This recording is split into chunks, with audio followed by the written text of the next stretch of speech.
ನಮಸ್ತೆ ಮಿತ್ರರೇ, ಇವತ್ತು ಕರಾವಳಿ ಶೈಲಿಯ ಸಿಗಡಿಯ ಗಶಿಯನ್ನು ಮಾಡೋಣ. ಸ್ವಲ್ಪ ದೊಡ್ಡ ದೊಡ್ಡ ಸಿಗಡಿ ಸಿಕ್ಕಿದ್ರೆ ಬಹಳ ಚೆನ್ನಾಗಿ ಬರ್ತದೆ. ಇದನ್ನು ಸ್ಟಾರ್ಟರ್ ಆಗಿ ಸಹ ನಾವು ಯೂಸ್ ಮಾಡಬಹುದು. ಸ್ವಲ್ಪ ಡ್ರೈ ಮಾಡಿದರೆ ಸ್ಟಾರ್ಟರ್ ಆಗಿ ಯೂಸ್ ಮಾಡಬಹುದು. ಸ್ವಲ್ಪ ಗಶಿ ಗಶಿಯಾಗಿ ಅಂದರೆ ನಾನು ಮಾಡಿದ ರೀತಿಯಲ್ಲಿ ಗಶಿಯಾಗಿಟ್ಟರೆ ಚಪಾತಿಯೊಂದಿಗೆ ಸಹ ತಿನ್ಬೋದು, ಅನ್ನದೊಂದಿಗೆ ಸಹ ಸೂಪರ್ ಆಗ್ತದೆ.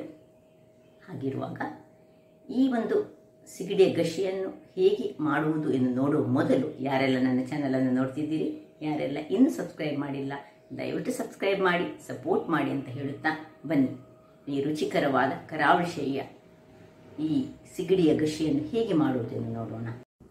ಮಿತ್ರರೇ ನೋಡಿ, ದೊಡ್ಡ ದೊಡ್ಡ ಸಿಗಡಿ ಸಿಕ್ಕಿದೆ ಇವತ್ತು. ಇದರಿಂದ ಒಂದು ಮಂಗಳೂರು ಶೈಲಿಯ ಒಂದು ಗ್ರೇವಿಯನ್ನು ಮಾಡೋಣ. ಇದಕ್ಕೆ ಏನೆಲ್ಲ ಸಾಮಗ್ರಿಗಳು ಬೇಕು ಎಂದು ನೋಡುವ ಮೊದಲು ನಾವು ಇದನ್ನು ಕ್ಲೀನ್ ಮಾಡ್ಕೊಂಡು ತರೋಣ. ನೋಡಿ ಹೇಗೆ ಎಷ್ಟು ದೊಡ್ಡದಾಗಿ ಉಂಟು. ಇದನ್ನು ಕ್ಲೀನ್ ಮಾಡೋದು ನಾನು ಹಿಂದಿನ ಕೆಲ ವಿಡಿಯೋಗಳಲ್ಲಿ ತೋರಿಸಿದ್ದೇನೆ. ಬಹಳ ಸುಲಭವಾಗಿ ಮಾಡುವಂತಹದ್ದು. ನೋಡಿ ಹೀಗೆ ತೆಗೆದು ಮತ್ತೆ ಇದನ್ನು ಹೀಗೆ ತೆಗೆದ ಮೇಲೆ ಇದರ ನಡುವಲ್ಲಿರುವ ಈ ಕಪ್ಪನ್ನು ಈಗ ನಾವು ತೆಗೆದುಕೊಳ್ಬೇಕಾಗ್ತದೆ. ಇಲ್ಲಿ ನೋಡಿ ಹೀಗೆ ತೆಗೆಯುವುದು. ಸುರಿಗೆ ಸಿಪ್ಪೆಯೊಟ್ಟಿಗೆ ಇದನ್ನು ಹೀಗೆ ಎಳೆದುಕೊಳ್ಳುವುದು, ಅದರ ಬಾಲವನ್ನು.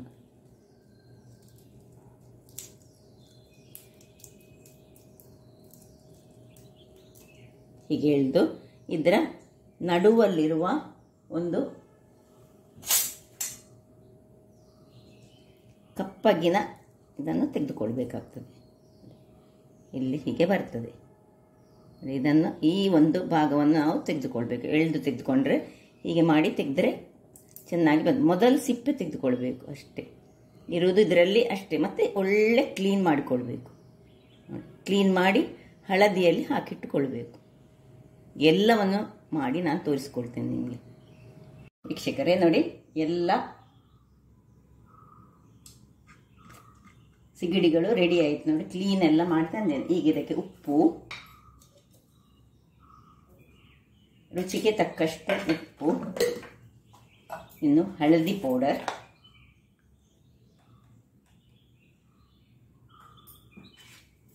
ಇನ್ನು 2 ಚಮಚಗಳಷ್ಟು ಮೆಣಸಿನ ಪುಡಿ,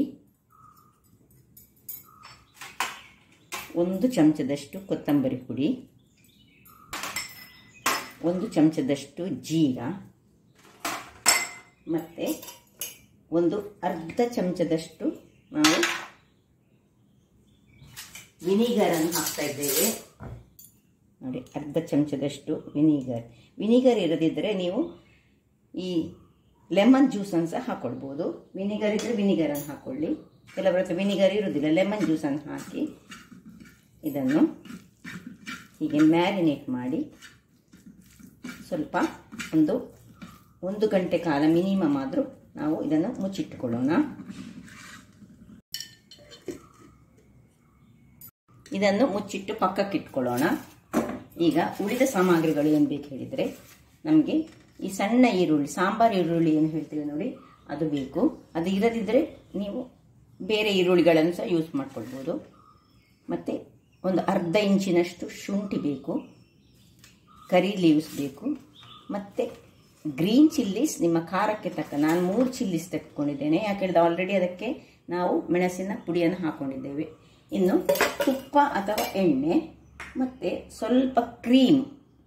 ಸಪೋಸ್ ನಿಮ್ಮ ಹತ್ರ ಕ್ರೀಮ್ ಇರದಿದ್ದರೆ, ನಾವು ಕರಾವಳಿಗರ ಹತ್ರ ಹೆಚ್ಚಾಗಿ ಕ್ರೀಮ್ ಇರುವುದಿಲ್ಲ, ಹಾಗಾಗುವಾಗ ನಾವು ತೆಂಗಿನ ರಸವನ್ನು, ತೆಂಗಿನ ಕಾಯಿಯ ಸ್ವಲ್ಪ ರಸ, ದಪ್ಪ ರಸ ನೋಡಿ ನಾನು ಹಾಗೆ ಮಾಡಿದ್ದೇನೆ, ಅಥವಾ ಕ್ರೀಮನ್ನು ಯೂಸ್ ಮಾಡ್ಬೋದು.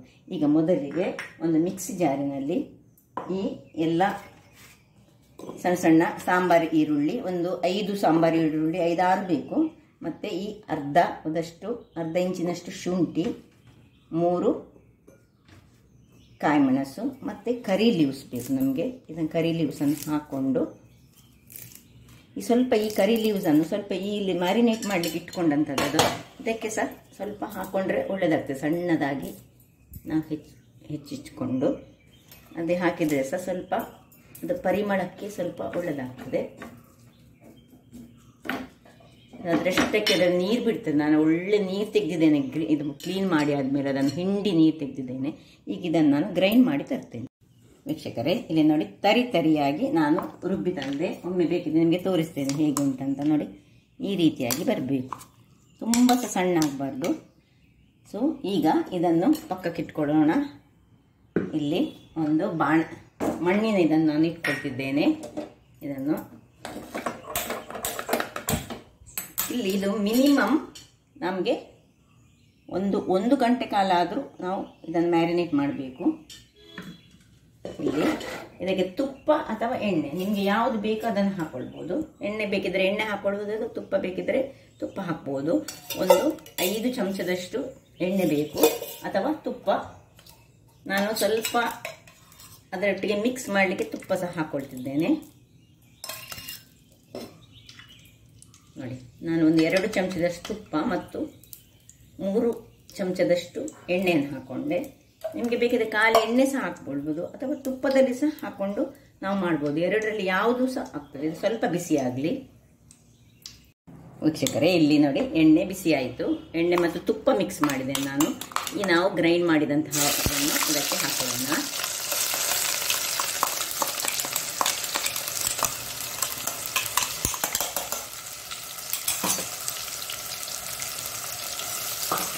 ಈಗ ಇದನ್ನು ಚೆನ್ನಾಗಿ ಇದರಲ್ಲಿ ಇದು ಫ್ರೈ ಆಗಬೇಕು.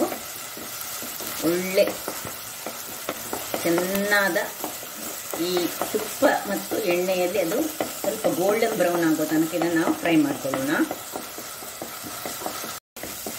ಇಷ್ಟು ಫ್ರೈ ಆಗುವಾಗ ಇದಕ್ಕೆ ಸ್ವಲ್ಪ ಉಪ್ಪನ್ನು ಹಾಕೊಳ್ಳೋಣ. ನಾನು ಕಲ್ಲಪ್ಪನ್ನು ಯೂಸ್ ಮಾಡ್ತಿದ್ದೇನೆ. ನೀವು ಬೇಕಿದ್ರೆ ಬೇರೆ ಹೀಗೆ ಟೇಬಲ್ ಸಾಲ್ಟ್ ಅಂತ ಯೂಸ್ ಮಾಡ್ಕೊಳ್ಬೋದು. ನೋಡಿ, ಒಳ್ಳೆ ಈಗ ಫ್ರೈ ಆಗುವಾಗ ಚೆಂದ ಕಲರ್ ಸ್ವಲ್ಪ ಚೇಂಜ್ ಆಗಬೇಕಿದ್ರದ್ದು. ಅಂದರೆ ಆನಿಯನ್ನ ಕಲರ್ ಸ್ವಲ್ಪ ಬ್ರೌನಿಗೆ ಬರ್ಬೋದು. ಅಷ್ಟು ತನಕ ನಾವು ಹುರಿಬೇಕು. ಇದರಲ್ಲಿ ಹುರಿಯೋದ್ರಲ್ಲಿ ಇರೋದು ಮಾತ್ರ. ಪಕ್ಕ ಕ್ವಿಕ್ಕಾಗಿ ಆಗುವಂತಹ ಈ ಒಂದು ರೆಸಿಪಿ ಸ್ಟಾರ್ಟರ್ ಆಗಿ ನಾವು ಯೂಸ್ ಮಾಡ್ಬೋದು. ಬಹಳ ಚೆನ್ನಾಗಿ ಬರ್ತದೆ. ವೀಕ್ಷಕರೇ, ನೋಡಿ, ಇದು ಸ್ವಲ್ಪ ತಳದಲ್ಲಿ ಇದು ಬಿಡ್ತಾ ಬರುವಾಗ ನೋಡಿ, ಎಣ್ಣೆ ಬಿಡ್ತಾ ಬರುವಾಗ ನಿಮಗೆ ಕಾಣ್ಬೋದು. ಈಗ ಎಣ್ಣೆ ಮೇಲಿನಿಂದ ರಿಲೀಸ್ ಆಗ್ತಾ ಉಂಟು. ಅಷ್ಟೊತ್ತಿಗೆ ಅದು ಆಯ್ತಂತೆ. ಈ ಎಲ್ಲ ಮ್ಯಾರಿನೇಟ್ ಮಾಡಿದಂತಹ ವಸ್ತುಗಳನ್ನು ಇದಕ್ಕೆ ಹಾಕೋಣ. ಚೆನ್ನಾಗಿ ನಿಧಾನಕ್ಕೆ ತಿರುಗಿಸಿಕೊಳ್ಳೋಣ. ಸ್ವಲ್ಪ ಮಿಕ್ಸಿ ತೊಳೆದ ನೀರನ್ನು, ಈ ಮಿಕ್ಸಿ ತೊಳೆದ ನೀರು ಸ್ವಲ್ಪ ಹಾಕೊಳ್ಳೋಣ. ನೋಡಿ, ಇನ್ನು ನಿಧಾನಕ್ಕೆ ಇದನ್ನು ಹೀಗೆ ಇದರಲ್ಲಿ ಈ ಕೊತ್ತಂಬರಿ ಸೊಪ್ಪಲ್ಲಿ ಇದಕ್ಕೆ ಏನು ಬೇಡ, ಕರಿಬೇವಿನ ಸೊಪ್ಪಿನಲ್ಲೇ ಇದರದು ಪರಿಮಳ ಬಹಳ ಚೆನ್ನಾಗಿ ಬರ್ತದೆ. ನೋಡಿ, ಹೀಗೆ ಬಂದಿದೆ ನೋಡಿ. ಇದೆಲ್ಲ ಸ್ವಲ್ಪ ಡ್ರೈ ಆಗಬೇಕೀಗ. 1 ನಿಮಿಷಗಳ ಕಾಲ ಈ ನೀರು ಹಾಕಿದ ಮೇಲೆ ಇದನ್ನು ಸಣ್ಣ ಉರಿಯಲ್ಲಿ ಇದಕ್ಕೆ ಬೇಯಲಿಕ್ಕೆ ಬಿಡೋಣ. ವೀಕ್ಷಕರೇ, ನೋಡಿ, ಸಣ್ಣ ಉರಿಯಲ್ಲಿ ಇದನ್ನು ನಾನು 5 ನಿಮಿಷಗಳ ಕಾಲ ಬೇಯಿಸ್ಕೊಂಡಿದ್ದೇನೆ. ನೋಡಿ, ಇದೊಂದು ಡಿಫ್ರೆಂಟ್ ಟೈಪ್ ಆಫ್ ಸಿಗಡಿಯ ಪದಾರ್ಥ. ಇಲ್ಲಿ ಈಗ ಇಷ್ಟ ಆಗುವಾಗ ಇನ್ನು ಸ್ವಲ್ಪ ನಾವು ಉರಿಯನ್ನು ದೊಡ್ಡದು ಮಾಡಿಕೊಂಡು 1 ಚಮಚಗಳಷ್ಟು ಕರಿಮೆಣಸು, ನಾವು ಗ್ರೀನ್ ಮೆಣಸು ಯೂಸ್ ಮಾಡಿದ್ದೇವೆ, ಮೆಣಸಿನ ಪುಡಿಯನ್ನು ಮ್ಯಾರಿನೇಟ್ ಮಾಡಿ ಇಟ್ಕೊಂಡಿದ್ದೇವೆ. ಈಗ ಅಥವಾ ನೀವು ಹೀಗೆ ಗುದ್ದುವ ಬದಲು ಹೀಗೆ ಗುದ್ದಿ ಮಾಡಿದರೆ ಯಾವಾಗಲೂ ಫ್ಲೇವರ್ ಜಾಸ್ತಿ. ಇದನ್ನು ನಾನು ಇದಕ್ಕೆ ಕೊನೆಯದಾಗಿ ಇಲ್ಲಿ ಹಾಕ್ತೇನೆ. ಮತ್ತು ಇನ್ನೊಂದು ವಸ್ತು ನಾವು ಹಾಕಲಿಕ್ಕೆ ಬಾಕಿ ಉಂಟು, ನಾನು ತೋರಿಸ್ಕೊಡ್ತೇನೆ ಯಾವುದು ಹೇಳಿ. ಇಷ್ಟಾಗಿ ಇದರದ್ದು ಫ್ಲೇವರ್ ಅದರಲ್ಲಿ ಎಳೆಯುವಾಗ ನಾವು ಈ ಕ್ರೀಮ್ ಅಥವಾ ತೆಂಗಿನ ಹಾಲು, ನಾನು ಸ್ವಲ್ಪ 1-2 ಚಮಚದಷ್ಟು ಸಾಕು ನಮಗೆ. ಇದನ್ನು ಹಾಕೊಳ್ಳೋಣ. ಹಾಕೊಂಡು ದೊಡ್ಡ ಉರಿಯಲ್ಲಿ 5 ನಿಮಿಷಗಳ ಕಾಲ ಇನ್ನು ಬೇಯಿಸ್ಕೊಳ್ಳೋಣ. 3 ನಿಮಿಷಗಳ ಬಳಿಕ ಇದು ಹೀಗೆ ಇಷ್ಟು ಡ್ರೈ ಆಗ್ತದೆ. ಸಪೋಸ್ ನಿಮ್ಗೆ ಇದನ್ನು ಚಪಾತಿ ತಿನ್ನಲಿಕ್ಕೆ ಅಥವಾ ನಿಮಗೆ ಅನ್ನದೊಟ್ಟಿಗೆ ತಿನ್ನಬೇಕಿದ್ರೆ ಈ ಹೊತ್ತಿನಲ್ಲಿ ನಾವು ತೆಗೆದುಕೊಳ್ಬೋದು. ಇಲ್ಲದಿದ್ದರೆ ಇನ್ನೂ ಸ್ವಲ್ಪ ಸ್ಟಾರ್ಟರ್ ಆಗಿ ಯೂಸ್ ಮಾಡೋದಾದ್ರೆ ಖಾಲಿ ಇದನ್ನು ಸರಿ ಡ್ರೈ ಮಾಡಿದರೆ ಪುನಃ ಒಳ್ಳೆ ಡ್ರೈ ಆಗಿ ಬರ್ತದೆ.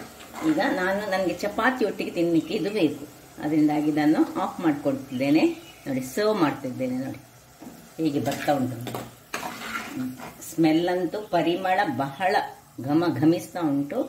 ಅದು ಈ ಸಣ್ಣ ಆನಿಯನ್ ಎಲ್ಲ ಹಾಕಿ ಮಾಡಿದ್ನಲ್ಲ, ಹಾಗಾಗಿ ಬಹಳ ರುಚಿಯಾಗಿ ಬರ್ತದೆ.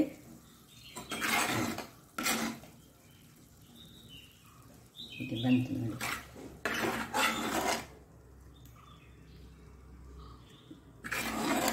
ಕ್ವಿಕ್ಕಾಗಿ ಮಾಡುವಂತಹದ್ದು. ಮಾತ್ರ ಮ್ಯಾರಿನೇಟ್ ಮಾಡಲಿಕ್ಕೆ ಒಂದು ಅರ್ಧ ಗಂಟೆ ನಾವು ಮಾಡಿಟ್ಟುಕೊಂಡ್ರೆ ಆಯ್ತು, ಅಷ್ಟೇ.